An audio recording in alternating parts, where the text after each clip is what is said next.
Mari kita mohon supaya kita memiliki keterbukaan hati, supaya kita hari demi hari bertobat, supaya kita sungguh-sungguh berada pada sunnah jantung hati Yesus, yang menyadari pewartaan sebagai tugas, yang menyadari bahwa hidup di dunia ini untuk mewartakan.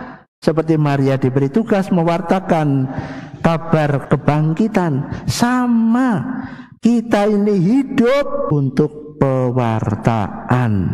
Tidak ada artinya kalau hidup Anda juga saya bukan sebuah katekese, bukan sebuah pewartaan yang membangkitkan pengharapan akan hidup, akan penyertaan Kristus. Dalam nama Bapa dan Putra dan Roh Kudus. Amin. Rahmat Tuhan kita Yesus Kristus, damai sejahtera dari Allah Bapa dan dari Tuhan kita senantiasa bersamamu dan bersama rohmu. Saudara-saudariku, hari ini adalah pesta Santa Maria Magdalena. Di samping Bunda Maria,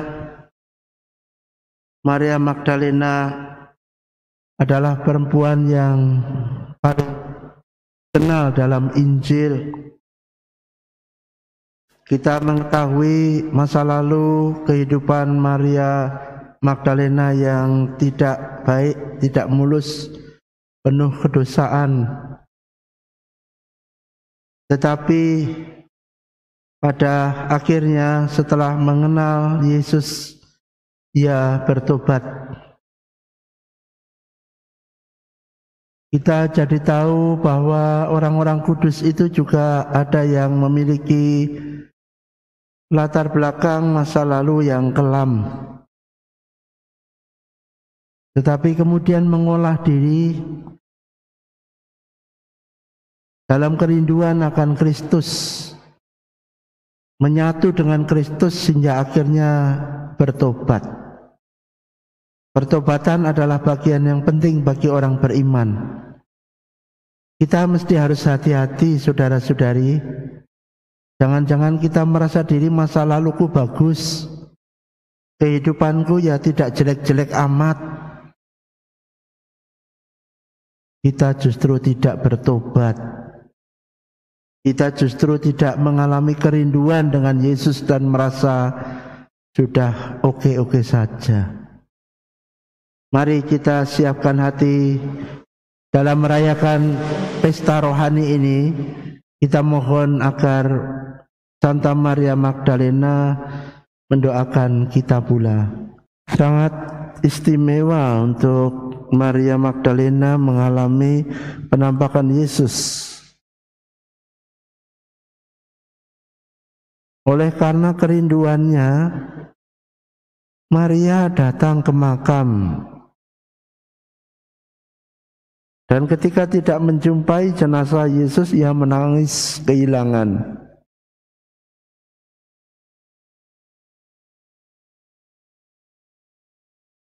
Kerinduan itu tentu ada dasarnya. Seperti kalau kita rindu pada seseorang, itu pasti karena kita memiliki ikatan batin. Kita memiliki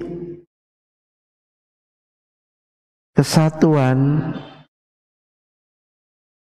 kedekatan yang istimewa. Demikian pula Maria Magdalena itu memiliki pengalaman batin yang luar biasa, yang mampu membalikkan hidupnya dari masa lalu menjadi hidup yang baru di dalam Kristus.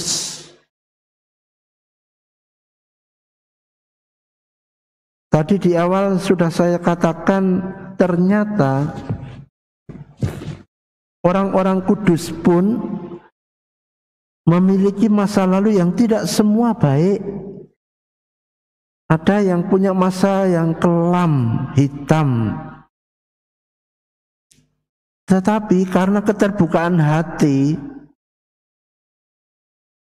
karena mau dekat dengan Kristus, maka mampu untuk hidup yang lebih baik, mampu untuk bertobat. Penting ini keterbukaan hati ini. Kita jangan merasa aku masa lalu baik-baik. Wah, aku itu memperhatikan orang lain dan rasanya bingung kalau mengaku dosa itu, dosanya ya itu saja kok.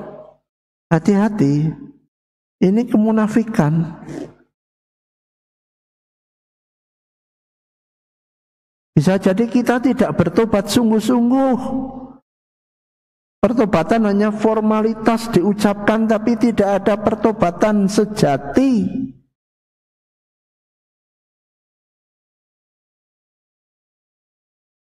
Pertobatan sejati itu berawal dari keterbukaan hati dan mau diubah oleh Kristus.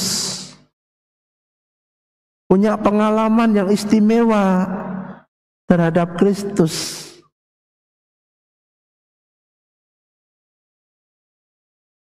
Seperti Maria Magdalena ini yang orang macam ini, seperti dalam bacaan pertama, oleh Tuhan akan dianggap jantung hatiku. Itu artinya kita ada dalam hati Yesus. Kita diperhatikan oleh Tuhan. Sudahkah Anda, juga saya ini, menjadi jantung hati Yesus?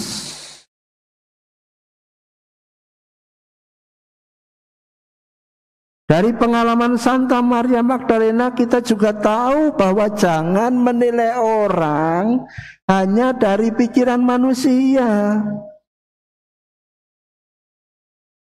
Ya kalau dinilai Maria Magdalena sudah pernah dililiti, dikuasai oleh 7 setan. Tetapi Yesus melepaskannya. Karena Maria mau rendah hati, mau terbuka, maka menjadi jantung hati Yesus. Perhatian Yesus. Maka ketika datang ke makam menangis sedih, Yesus mau datang. Kenapa engkau menangis, ibu? Karena Maria sudah menjadi bagian dari Yesus, jantung hati Yesus. Jangan-jangan kita tangan Yesus saja tidak, kakinya Yesus juga tidak. Lah kita ini apanya Yesus? Sudah dibaptis dari dulu sampai sekarang jambul uanen. Apanya Yesus? Tangannya enggak, kakinya tidak, apalagi jantung hati. Mari kita membuka hati. Pertobatan itu adalah bagian penting dari hidup orang beriman. Gak ada gunanya ngomong bagus-bagus, itu ngomongnya, tapi tidak ada pertobatannya ya nol.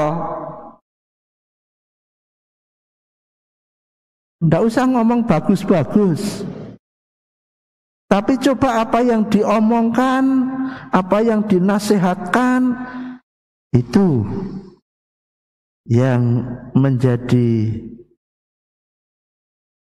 kedekatanku dengan Yesus. Itu yang membuat Yesus menjadikan diriku jantung hatinya. Dan tidak perlu menilai orang macam Maria Magdalena ini. Dalam pikiran manusia,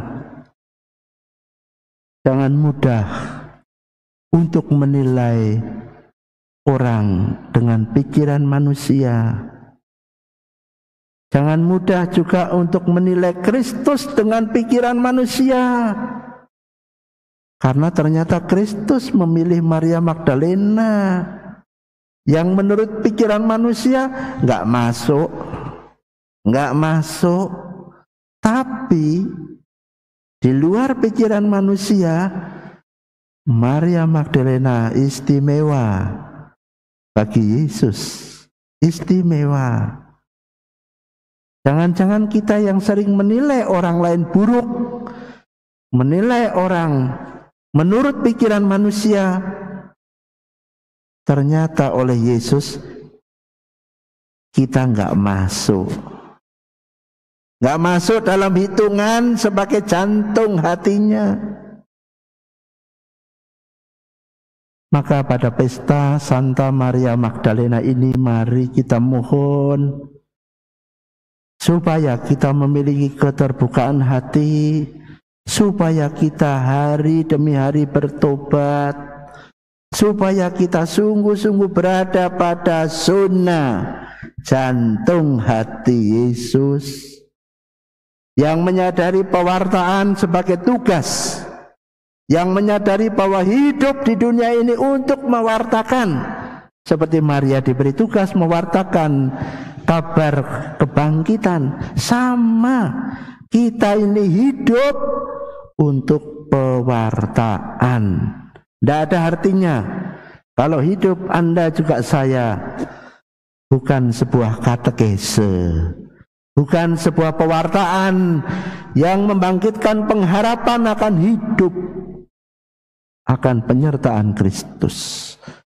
Terpujilah Tuhan kini dan sepanjang masa. Amin. Mari kita mohon berkat juga untuk perlindungan kita agar tetap sehat, mampu menjadi pewarta kebangkitan, memberi pengharapan seperti Santa Maria Magdalena. Tuhan bersamamu dan bersama rohmu. Kita yang mengikuti Ekaristi ini juga secara online di rumah masing-masing dibebaskan dari paparan virus corona, senantiasa sehat dan bersukacita, dan kita dibimbing, dilindungi, diberkati Allah yang Maha Kuasa, Bapa, Putra, dan Roh Kudus. Amin. Perayaan Ekaristi Pesta Santa Maria Magdalena sudah selesai. Syukur kepada Allah.